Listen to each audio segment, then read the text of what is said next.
Family trips are more enjoyable without the daughter-in-law. She's just in the way. From the window of the speeding car, my mother-in-law looked down on me with a mocking smile. It all started on the first day of a family vacation with my husband's family. On the way to a luxury hotel, we stopped at a highway gas station, and suddenly I was left behind all alone. I was completely lost and stood frozen on the spot, a moment I'll never forget. My name is Susan.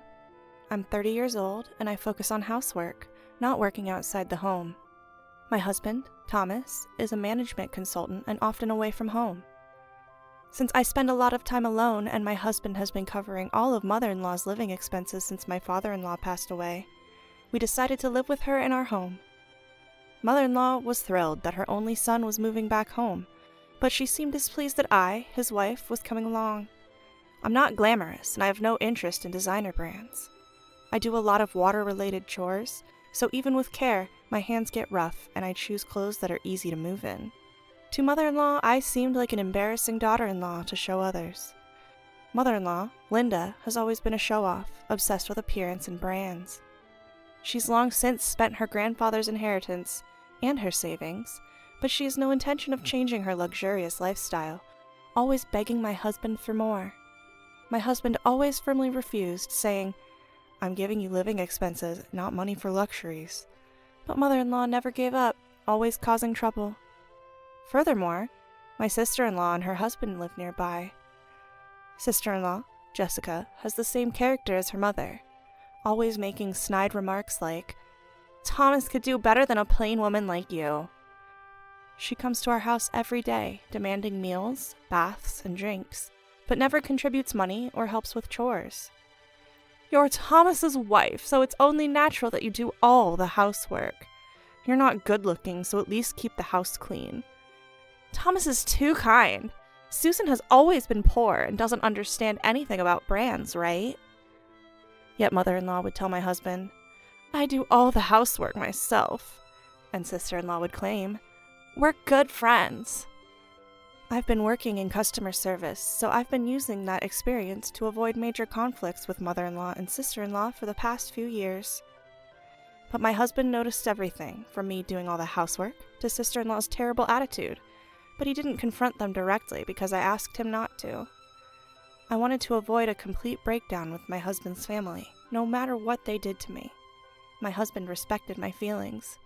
"But you don't have to push yourself too hard. I'm okay with cutting ties and living separately." "Thank you, but I want to try a little harder. So I'm thinking of planning a family trip to improve our relationship. What do you think?" "That sounds good. I can take time off next month, so let's all go on this year's trip." Since we were dating, my husband and I have been traveling regularly. Even after moving in with my mother-in-law, my husband and I enjoy occasional trips just for the two of us. But once mother-in-law and my sister-in-law realized we were staying at luxury and famous hotels, they insisted on coming along. "You two are so heartless, going on luxurious trips without us. From now on, take us with you and make sure it's extravagant." Because they were so persistent, I told them that this time we had booked a luxurious hotel for the whole family, including sister-in-law's husband. Mother-in-law and sister-in-law were thrilled. But just before the trip, my husband's work made it impossible for him to join us. I thought about postponing the trip, but mother-in-law had already bragged to the neighbors about the souvenirs, so she insisted we couldn't change the plans now. Reluctantly, I agreed to go with the four of us, excluding my husband. On the day, I put mother-in-law and sister-in-law's luggage in the trunk, and since there was no room left, I carried my travel bag inside the car. Throughout the drive, mother-in-law and sister-in-law kept making snide remarks from the back seat. Feeling fed up, I glanced at the empty passenger seat where only my travel bag sat, and I began to feel a little uneasy without my husband. Even as I drove onto the highway, mother-in-law's complaints never stopped. "You're driving so slowly.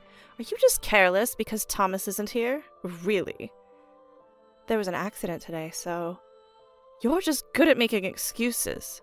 You must have deceived Thomas the same way." "I didn't deceive anyone." "If only slow Susan weren't here, this trip would be more fun, right, Mom?" "Yes, indeed." Eventually, as we were about to arrive at yet another gas station, Sister-in-law surprisingly suggested, "Let my husband drive the rest of the way. You must be tired, Susan." Having been forced to prepare mother-in-law's luggage and clean the house before our early departure, I was exhausted and agreed. "Susan, could you buy drinks for everyone?" As I got out of the car to switch drivers, mother-in-law gave me a friendly smile, unlike her usual self. "Sure, that's fine." Mother-in-law and sister-in-law were unusually kind. Maybe they want to improve our relationship just like I do. That's good. I felt relieved and was about to walk away from the car when suddenly the engine started. And mother-in-law threw my luggage out of the car. Then mother-in-law yelled at me with a big smile. "Family trips are more enjoyable without the daughter-in-law. You're just in the way." I stood there, watching the car drive away, leaving me and my travel bag behind. I was completely lost and stood still for a moment. I will never forget the words mother-in-law said to me at that moment. Finally, I realized that no matter how much I did for mother-in-law and sister-in-law, it was all in vain. Reaching for my travel bag left in the parking space, my vision suddenly blurred. Surprised, I ran to the restroom, covering my eyes with a hand towel, and tears began to flow uncontrollably. I don't remember how long I was there, but I noticed a call on my mobile phone and checked the message. It was from my husband, who had finished work early, expressing concern about the trip with mother-in-law and the others. While I was reading the message, my husband called. "Thomas, I'm alone at a highway gas station right now." "What? What happened?" Hearing his voice, I couldn't help but cry again. He patiently listened to my explanation without rushing me.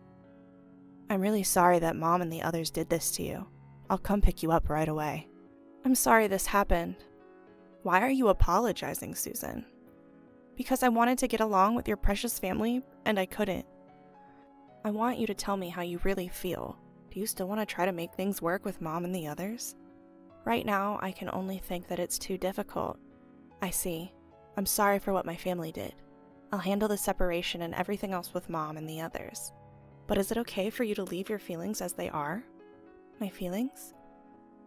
"You've been holding back from me all this time, haven't you?" Thinking back, I realized that I had always been holding back.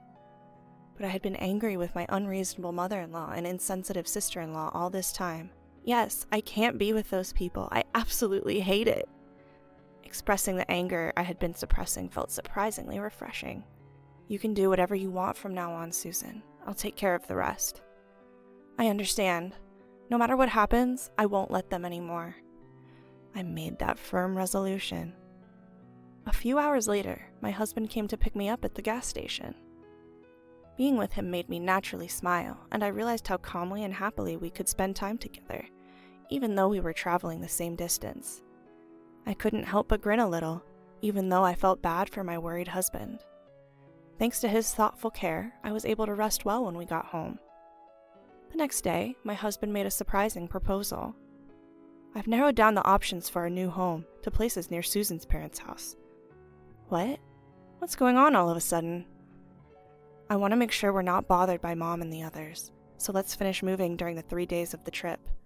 Will it be difficult for you to move, Susan?" My careful and planned husband would never do something so sudden. I felt that he was quite angry inside, but he had a lovely smile for me. "I'm all for moving. Let's get started right away." We quickly found a new home and moving company, and we were able to move without any problems. During this time, I received several emails from mother-in-law and the others. "We're having the best trip without you. The hotel is luxurious and wonderful. Make sure it's at this level next time. Dinner was the most extravagant and delicious ever. It's even more fun without seeing Susan's ugly face. Traveling with just the family is so much more relaxing. The jacuzzi is amazing." Their enjoyment of the luxurious time at the high-end hotel came through clearly. Enjoy it while you can. I was looking forward to what would happen next. At around 10 a.m. on the checkout day, as expected, I received a call from mother-in-law. "Susan, what's going on?" "What do you mean?" "They told me the accommodation fee is for $100,000 if the young lady isn't there. It's completely different from what you told us at first." It's only natural that the regular accommodation fee applies since I booked it through my connections and I'm not there. What do you mean?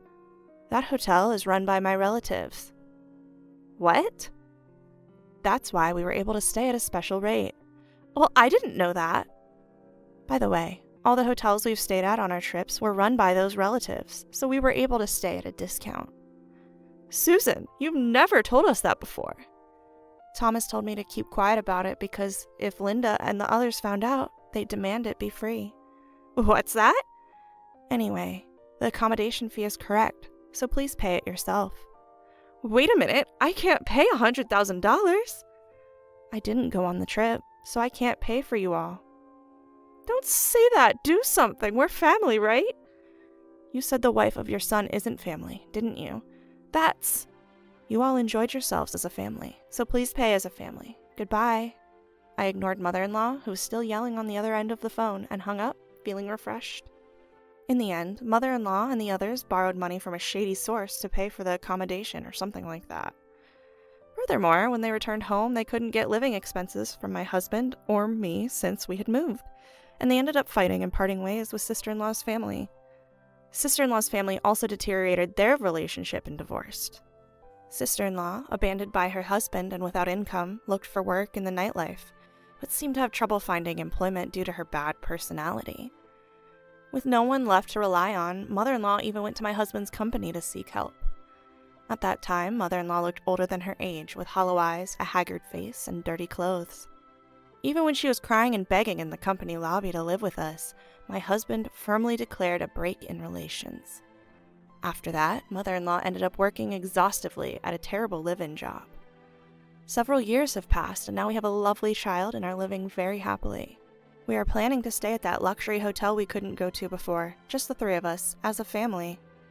The hotel owner's relative invited us because they want to meet our child. We are looking forward to it very much.